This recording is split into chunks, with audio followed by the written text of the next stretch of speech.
अब हो गया हमारा दूसरा पार्ट, पैरेलल कॉम्बिनेशन। यानी जब आप कैपेसिटर्स को पैरेलल में जोड़ते हैं उसको बोलते हैं पैरेलल कॉम्बिनेशन। तो ये जो डायग्राम है जरा गौर से देखो, आपकी 3 कैपेसिटर मैंने लिए हैं डिफरेंट कैपेसिटी के, इनको मैंने पैरेलली जोड़ा है। अब सीखो पैरेलल कैसे जोड़ते हैं। गौर से देखो जरा बच्चों, सभी तीनों कैपेसिटर की लेफ्ट प्लेट को ए एंड के साथ जोड़ना है। ये तारें होंगी ना, वायर्स होंगी, कनेक्ट करना है यहाँ पे। और राइट प्लेट बी एंड के साथ जुड़ गए सारे पैरेलली। हो गया आसान। अब टिप सीख लो कि कब होंगे कैपेसिटर्स इन पैरेलल। जब हमें ए से बी जाना हो और रास्ते हों अनेक, यानी बहुत सारे रास्ते। सीरीज में कितने रास्ते थे आपको? एक। और पैरेलल में अनेक, यानी बहुत सारे। ए से बी जाना है तो मेरे पास ये रास्ता है, ये रास्ता है और ये रास्ता है। कैपेसिटरों के थ्रू जाना है। आप बोलेंगे सर यहाँ से भी है, नहीं, कैपेसिटरों के थ्रू। सो ये टिप दिया मैंने आपको, याद रखना कि कब कैपेसिटर होते हैं पैरेलल में। तो चलिए इन सभी को, इस पूरी कॉम्बिनेशन को हम जोड़ते हैं एक बाहर से बैटरी, तो जो पोटेंशियल डिफरेंस सबको कितना दे रही है? V। तो चलिए इस एंड को पॉजिटिव चार्ज मिलेगा, बीजे प्लस क्यू फॉलो करेगा चार्ज।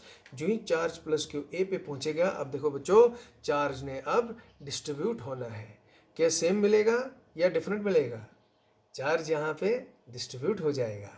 आप law of conservation of charge पढ़ा है आपने, है ना? Incoming charge is equal to outgoing charge.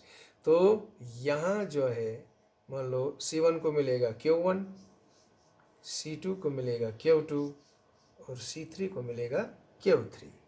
जब ये चार्जेस इनको मिलेंगे, ये तीनों चार्ज हो जाएंगे, उसके बाद वापस इस साइड से फिर मिलेगा आपको Q1 और इधर से होगा Q2 और इधर से जाएगा Q3 और तीनों इकट्ठा यहाँ पे मिलके फिर आपको मिलेगा सेम Q। तो इस तरीके से लेकिन मेरे कैपेसिटर तीनों चार्ज हो जाएंगे।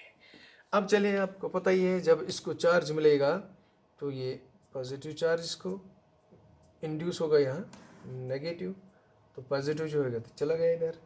सेम इस प्लेट को पॉजिटिव, इधर नेगेटिव, फिर बाहर से पॉजिटिव इधर चला गया।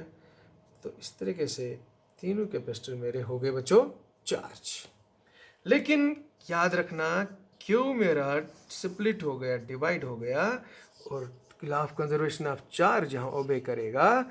सो टोटल चार्ज जो आपने यहाँ दिया वो स्प्लिट हो गया, 3 रास्तों में बढ़ गया, राइट। जैसे एक मेन पाइप आ रही है पानी की और अगर 3 घरों को जानी है तो बहुत सारा पीछे से जो पानी आ रहा है तीनों को सेम नहीं मिलेगा, वो पानी स्प्लिट होके जाएगा।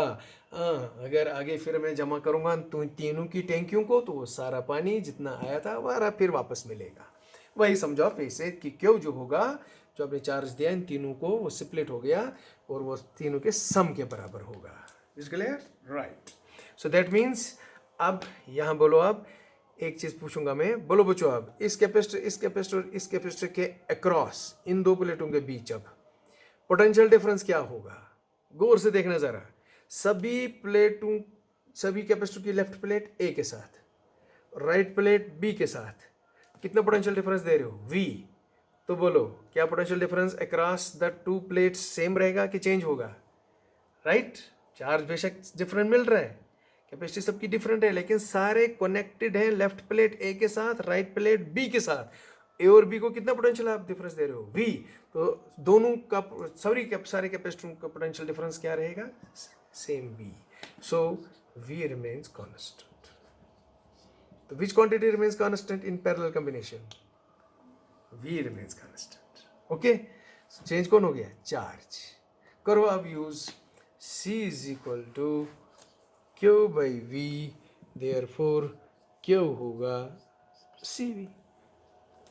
अब इससे आप यहाँ सब्स्टिट्यूट करिए। तो बोलिए यहाँ से कर लेते हैं, क्या लिखूंगा बच्चों? अब Q की जगह क्या लिखूंगा मैं? CV। लेकिन फिर यहाँ याद रहे C के सबस्क्रिप्ट में लिखूंगा मैं P छोटा सा, मतलब ये होगी इन सब की इक्विवेलेंट कैपेसिटी जो पैरेलल में है, राइट। इज इक्वल टू, आ जाओ Q1, इसी से बोलो Q1 कितना होगा? Q1 होगा बच्चों C1V। V1 नहीं, because V remains constant. Q2 कितना होगा? C2V। V remains constant, Q3 कितना होगा C3V, देखो तीनों में V रिमेन्स कांस्टेंट, तो क्या लिखा जाएगा C1V plus C2V plus C3V, जो V कैंसिल हो जाएगा, आपका CP आएगा C1 plus C2 plus C3।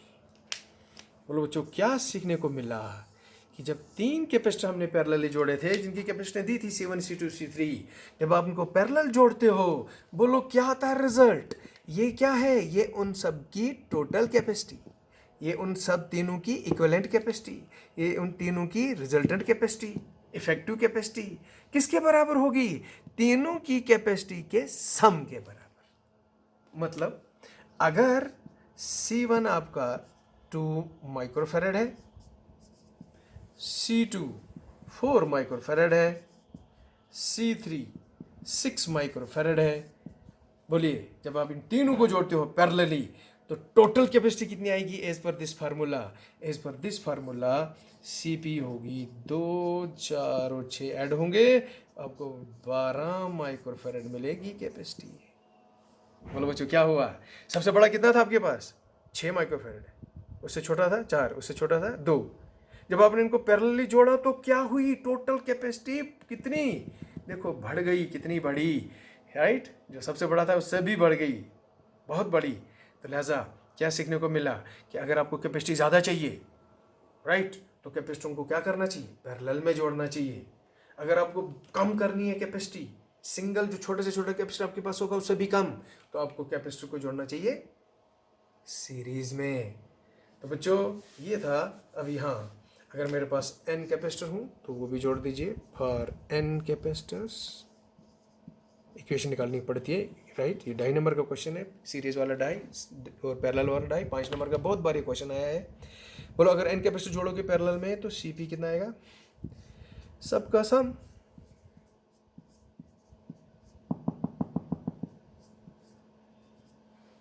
जिसको बाद में हम समेशन लिखते हैं, CI की वैल्यू 1 to n, राइट, ये आप समझ सकते हैं, मैथमेटिकल है ये expression for capacitor and capacitors connected in parallels.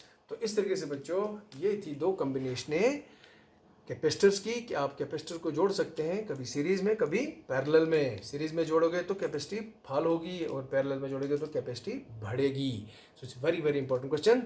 तो इस तरीके से this was all about your combination of capacitors. Thank you.